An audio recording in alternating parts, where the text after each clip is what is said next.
पुढची महत्त्वाची बातमी पाहूयात। वाईन शॉप परवान्यांवरील स्थगिती उठवणारे तर महसुलामध्ये वाढ करण्याच्या उद्देशाने हा निर्णय घेण्यात आला।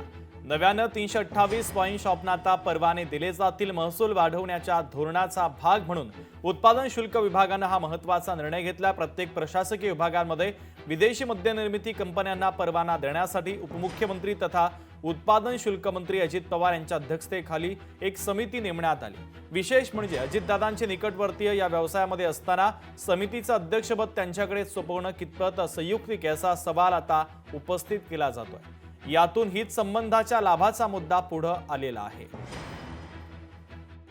महाराष्ट्रभरात सुंदर देशा काय दगडांच्या देशा वगैरे आहे ना, ते आता बेवड्यांच्या देशा करायचं चाललंय त्यांचं। बेवड्यांच्या देशा ज्या पद्धतीने मद्य परवान्यांचं वाटप झालेलं आहे, त्या घुमरेच्या घरात किती मद्याचे परवाने मिळाले ते चेक करा म्हणा, चौकशी करा। फडणवीसांना म्हणा चौकशी करा।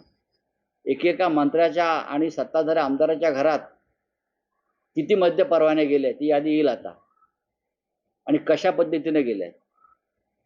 24 तासामध्ये ग्रामीण भागात जिल्ह्यात आमदारांच्या घरापर्यंत हे परवाने गेलेले। हो, कारण का वाईनची कंपनीची स्थापना संजय राजारामरावच्या मुलीचीच आहे, आणि हा झिंग झिंगाट कुठे असतो याची थोडी जरा माहिती मी बाहेर दिली ना, तर मग ह्या महाराष्ट्राला चेहरा दाखवू नाही शकणार। म्हणून अवकाशात राहून बोलावं संजय राजारामराव।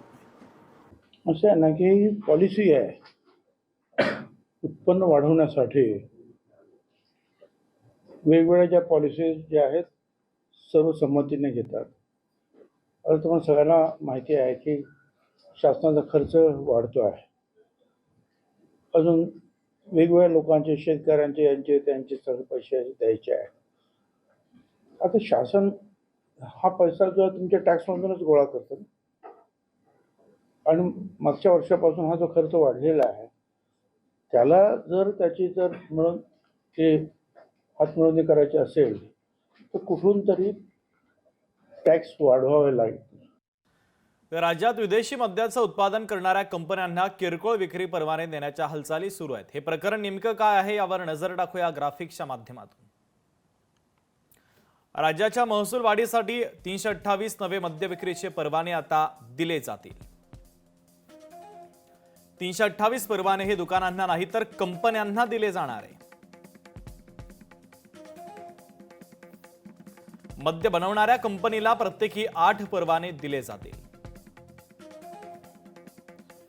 जुना मद्य विक्री परवाना विकत घेण्यासाठी 10 कोटी मोजावे लागतील।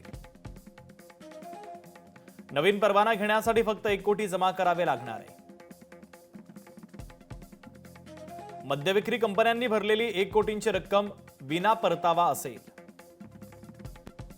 अजित पवार विदेशी मद्य निर्मितीचे परवाने देण्यासाठी नेमलेल्या समितीचे अध्यक्ष आहेत।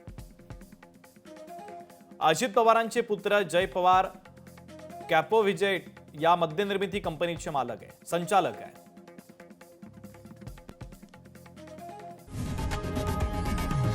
लोकशाही मराठी ऐका, पहा, जागरूक रहा।